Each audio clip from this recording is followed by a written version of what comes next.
What's up, guys? This is Coach Grant with First Down Training, and welcome to another episode of our First Down Training show. Today, we're going to be talking about 8 tips for beginner football players. So these tips are going to help you get more playtime and improve your overall game. Then we're going to be answering some questions that you guys left on a previous episode of this show. So I appreciate you guys tuning in. Let's get started. So fellas, we have a lot of athletes that reach out to us, whether they're a beginner quarterback, receiver, or whatever position it may be. It's their first year of football, whether they're starting when they're in 5th or 6th grade or when they're in like 9th or 10th grade. So this video is mainly dedicated to those of you that are new to football and some things that you need to learn to be able to have success in this sport and some things that I wish I knew when I was first starting out playing football. So tip number 1 for all beginner players is every single day, because football is one of those things, like especially if you're starting out in high school, like 7th, 8th grade, you're a little bit behind, right? So it needs to be an everyday thing that you are doing to improve your game. Now, you obviously can't go to the gym every day. If you're a quarterback, you can't throw every day. You're a receiver, you can't work on your route running every day. You need rest days, but you need to be doing something every single day to get 1% better. So 1% better, like even if that's just like watching a video on our YouTube channel or another YouTube channel about like football IQ, studying your playbook, watching film from your practice, working out in the gym, working on your speed, working on your skills, whatever the case may be, do something every single day to get 1% better.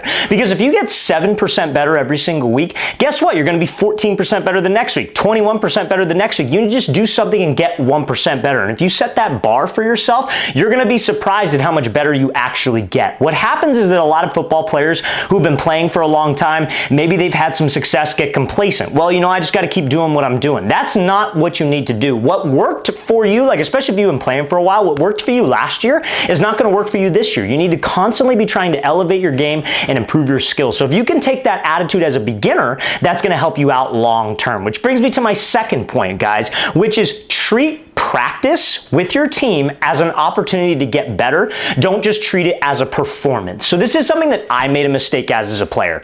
Even to this day, me personally, I put a ton of pressure on myself to perform. Regardless of whatever the situation is, whether it's filming a video, whether it's working with an athlete, I put a ton of my pressure on myself that I need to be, absolutely perfect at what I do. Nobody will ever achieve perfection, but obviously I'm a believer that you could try, and you could try to get as close as you possibly can, as that's what makes you an elite level, whatever you're trying to do. So as a football player, I think that's the wrong way to go about practice. You want to hold yourself to that standard in an actual game, but in practice, you're there to get better. I think a lot of times I was so afraid to make a mistake because I always felt like I was competing. I always felt like I was competing for a position, trying to get some more play time, whatever the case may be. So I put a lot of pressure on myself, and I wasn't focused on like the craft of getting better at practice. Trust me, guys, coaches understand that mistakes are going to happen. So if you're a beginner, like be okay with making mistakes. What you need to not be okay with is making the same mistake twice. So go out there, give your best effort, go full speed, try as hard as you can. And obviously those are all things that are cliche statements that a lot of coaches, that a lot of people say. But at the same time, if you go out there and give your best effort and you fail, you're going to get coaching from a coach. Make sure you don't make that same mistake twice. And that's actually improvement. If you're a beginner, you need to accept the fact that you're a beginner. You're not going to figure it all out and watching a 20-minute video that we're posting right now. It's going to take effort. It's going to take time, and you're behind the 8 ball compared to other players who have been playing for a long time. But that's okay. You just need to take practice the right way and show up with the attitude of, I'm going to learn, I'm going to get better to help better prepare me for a game or when I get that opportunity to actually play. Okay? Now, before we get into the rest of these tips for you guys, fellas, if you are a quarterback or wide receiver watching this video and you would like to train with myself and my staff of coaches this offseason, we are traveling out to 15 different cities across the entire country for 2-day-long QB and wide receiver training camp. So guys, if you want to sign up, go to that very first link in the description below. That's where all the information is. At these camps, we are purely focused on development. And we are not there. This is not an exposure camp. Our goal is not to have as many people as possible at this camp and just run you through reps and then, take a few photos and then we leave. That's not our goal. Our goal is to actually help you guys develop and coach you up and help you improve your game. And we can't do that if we have 1 million people there. So we limit spots, and all of our camps will sell out, you guys, probably within the next 2 to 3 months. There will be no more spots. That's the way it's at least trending right now, because we're getting a ton of signups every single day. So guys, make sure you take advantage of that. Very first link in that description below. The next 15 cities we're coming to is San Francisco, California, Orlando, Florida, Phoenix, Phoenix, Arizona, Columbia, South Carolina, Seattle, Washington, Oklahoma City, Oklahoma. Then we'll be heading out to Nashville, Tennessee, Milwaukee, Wisconsin, Austin, Texas, Atlanta, Georgia, Denver, Colorado. Then after Denver, we'll be coming out to Columbus, Ohio, Boston, Massachusetts, Salt Lake City, Utah, and finishing it off in Los Angeles, California. So guys, if you want to sign up, very first link in that description below. Okay, so now let's get to the rest of these tips for you guys. Now, tip number 3. If you get, like, let's say you're a backup, you're a beginner, you're a backup, that's totally normal. Let's say you get an opportunity in the game. Your mindset needs to be, I'm going to take things one play and one rep at a time. I think a lot of times when beginners are thrust into a starting role, maybe the starter gets hurt, maybe he's not performing well, you're thrown in there. I think anxiety and like worry, like this is kind of like a principle. I got this from like a book that I read. Like Phil Jackson wrote the book, like all-time great basketball coach. He coached the Bulls when Michael Jordan was there, their 6 championships, won all those championships with the Lakers when Kobe was there, all-time coach, right? And his thing was always, you need to be in the present moment. You can't worry about the past because it already happened and you can't change it. You can't worry about the future because it's not here yet. All you can really worry about is being in the present moment. And he would try to get that. And that's like kind of like almost like a, he would say it was almost like a Buddhist, like the religion, like teaching, if you will, but it applies to sports. And he would make sure that his players adopted that philosophy. And that's probably a big reason why they were so successful, because they were just worried about what their job was in that present moment. They're not worried about the next shot. They're not worried about the shot that they missed or the shot that they made. Cool, you did it, but we're on to the next. That's what you need to do. So like, let's say you're a receiver, right? You get thrown into the game. Your thought process is like, okay, what's my route? How am I supposed to run it? Okay, cool. I'm not worried about anything else. I'm not worried that I dropped a pass a second ago. I'm not worried that I didn't get a ton of practice time. I'm just worried about doing my job. And when you just focus on that, the nerves, the anxiety of being in a high pressure situation like a football game, we play a very violent, a very fast game, that kind of subsides if you're just focused on your job, because you can only control what your job is and what your effort actually is, play in and play out, okay? So now, tip number 4. This is a big one for you beginners. Do not compare yourself to other players. So, this is a mistake that I see so many young guys make. Like, and I talk to a lot of athletes that have been playing for a long time, a lot of athletes in college, high school, and then beginners, obviously, right? And the beginners are always kind of worried about what other players are doing. Like, I can't tell you how many conversations I've had with like 6th or 7th grade guys, and they're like, you know, like, hey, did you see that other kid? He's the number 5 ranked quarterback in the class of 2037 or whatever the hell age they are. Like, and it's like, why are you worrying about those other players? Like, at the end of the day, like, you can't control what they do. You can't tell them what to do. You don't even know these people half the time, but you're comparing yourself to them. And that's going to discourage you, because like the cliche phrase is like, oh, comparison is the thief of joy, but there's really some truth to that. You know, when I first started out training, like I had 0 followers, 0 audience, just like anybody, right? But I wanted to build something. I wanted to build something pretty cool where we could reach as many football players as possible, right? But I found myself a lot of times looking at social media, watching other trainers and be like, man, they got like 20 guys that they're training. They have 20,000 followers, whatever. And my page didn't really start to grow on Instagram, TikTok, YouTube, even on Facebook where we post a lot. It didn't grow until I just stopped paying attention to what everybody else was doing and just focused on myself. Hey, listen, they're way ahead of me, but I will eventually pass them up if I stay focused and if I keep doing what I'm doing, because I believed in what I was doing. So if you believe in your game and you believe in like, okay, I need to put in a ton of work to get to X point, like let's say your goal is to play in college, you can't be comparing yourself to dudes that are at your level or maybe older than you or above your level and be like, oh, when they were my age, they already had an offer. You can't do that. You can't play that game, you guys, because everybody's journey is very, very different. So just focus on yourself. Focus on what you need to do every single day, like we said in the beginning of this, to get 1% better, because that's honestly what's going to lead you on that path to get to the goal that you need to get to. But you spend time comparing yourself to other people, you're wasting time. And we cannot waste time, especially if you're a beginner and you're starting later on in your football career. Because starting in high school is late for football. Like, there's a reason why you don't see many people picking up football at 17, 18 years old, because it's hard. I'm not saying it's impossible, but it's extremely hard because you're behind, and football is a very, very young game. It starts very, very young for a lot of people, okay? Now, tip number 5, you guys. This is going to help you be able to stand out to coaches. And listen, it can be a little bit intimidating, especially if you're a young guy, because you see all the, you know, like the videos online, you see the movies about the football coaches who are hard asses, and you know, they're mean to players and they're hard on players, and you might be a little bit intimidated because maybe you don't come from an environment with that type of coaching. Maybe you played like more of an individual sport where maybe it's not as high energy of coaches where they're getting on you. You know what I mean? Maybe you've never played sports before in general. Maybe you played flag football and your coach was your dad and he was just a nice guy and he was just trying to help out, right? And you're a little anxious about coaches. Something that's going to help help you is respect. Because that's all coaches can ask for at the end of the day. Guys that I train personally, like I know I'm not deciding who's starting and who's not. I was in that position for a little while. I coached at a high school for a year and I had to make those decisions of who were my guys and who weren't my guys.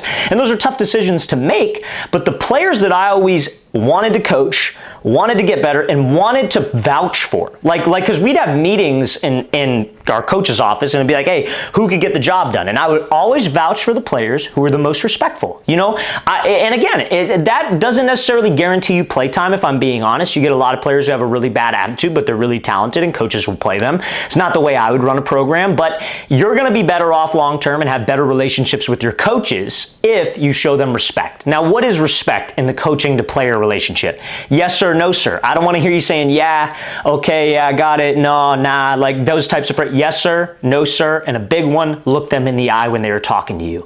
I work with a lot of coaches across the country with our camps, right? And something that they always talk to me is like, you know, like I'm trying to coach a kid and he looks down and he walks away. You know, like I don't know if that's because like, you know, kids these days can't hold a conversation with adults because they're glued to their phone all the time.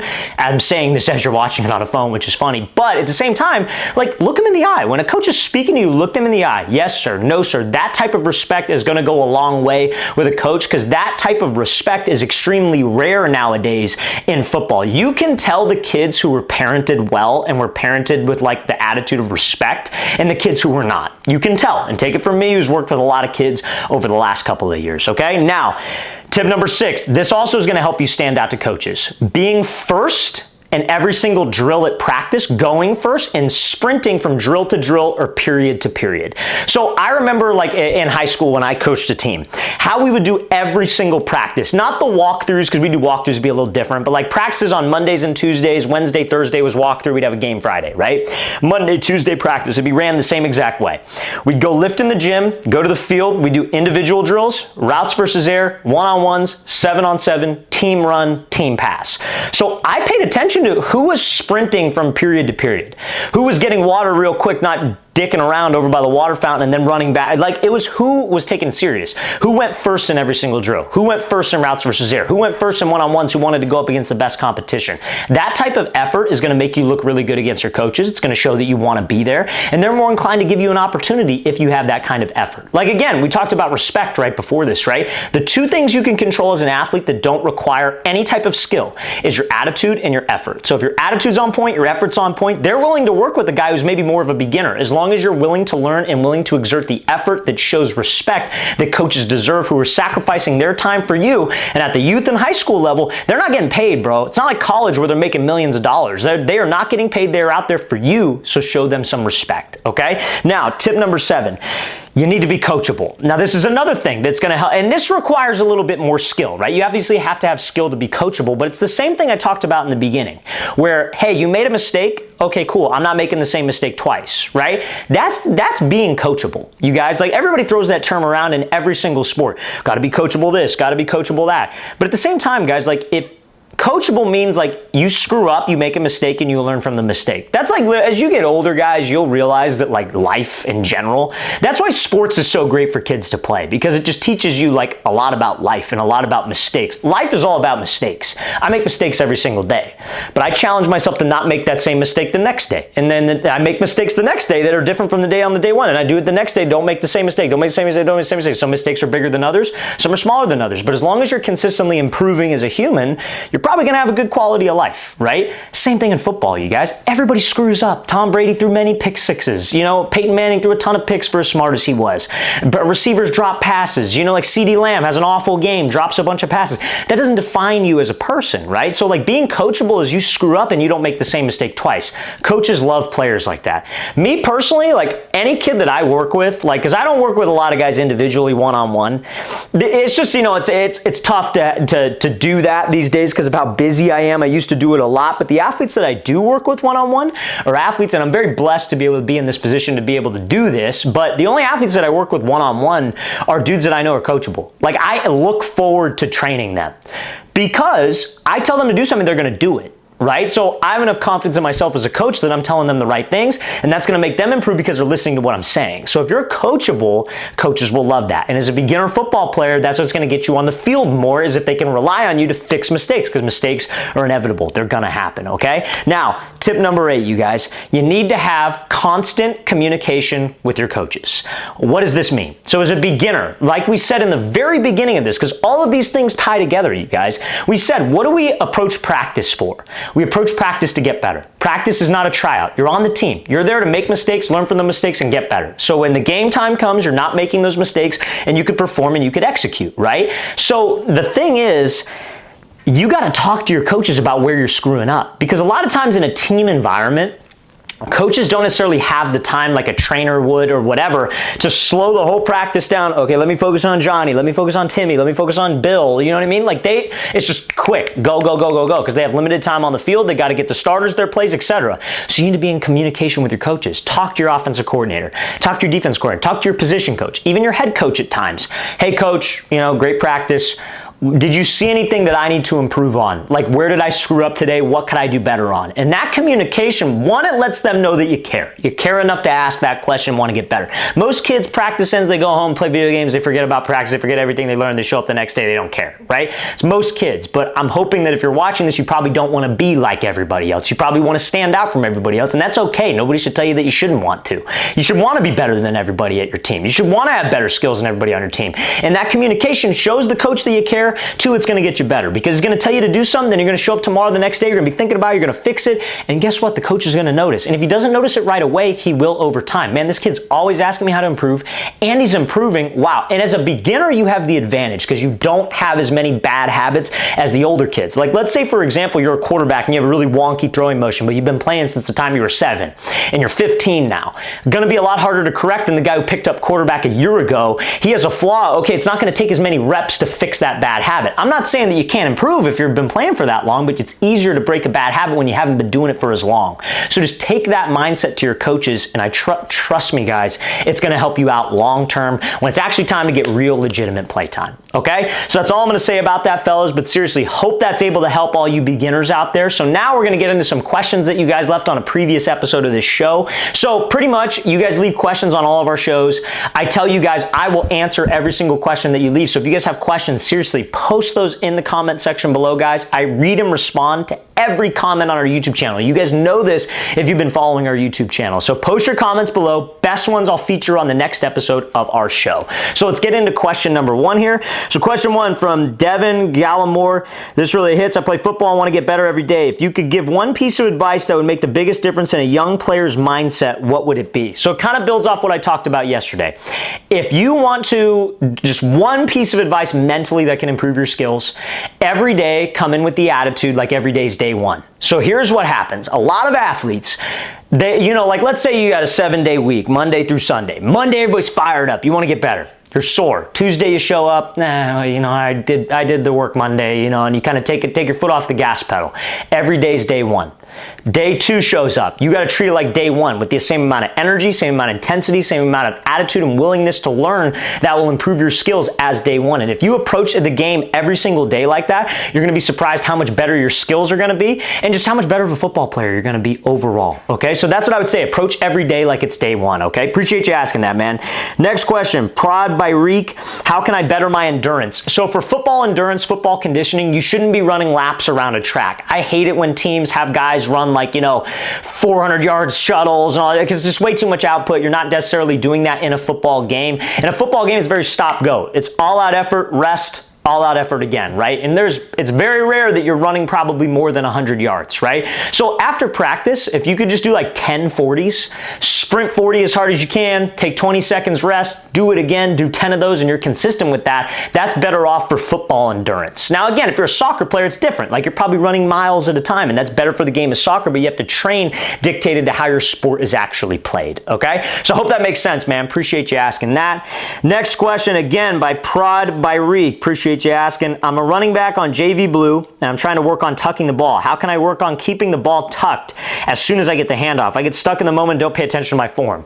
So if you're struggling with like fumbling the ball, what I would say is whenever you're doing any type of drill, like your receiver catching a pass, putting it away, or a running back going through like footwork drills, you got to always focus on having good ball security, holding the ball high and tight. Index finger, I was taught, or actually middle finger over the top point of the ball, then the bottom tip should be tucked in your like armpit, if you will, high and tight. Anytime you get contact, grab the hand with your opposite hand to make sure that you secure the ball. So whenever you're going through drills, even when you're not getting contact, you should be holding the ball like that so it's more of an instinct when things are flying in a game and you can't necessarily think about it, okay? So I hope that answers your question, man. Appreciate you asking that. All right, fellas, that does it for this episode. But again, if you guys have questions, like we said, don't hesitate. Post those in the comment section below. I will read and respond to every single one, feature the best ones on this show, like we said. But seriously, guys, I appreciate you tuning in. Hope this was able to help, and we'll see you next time.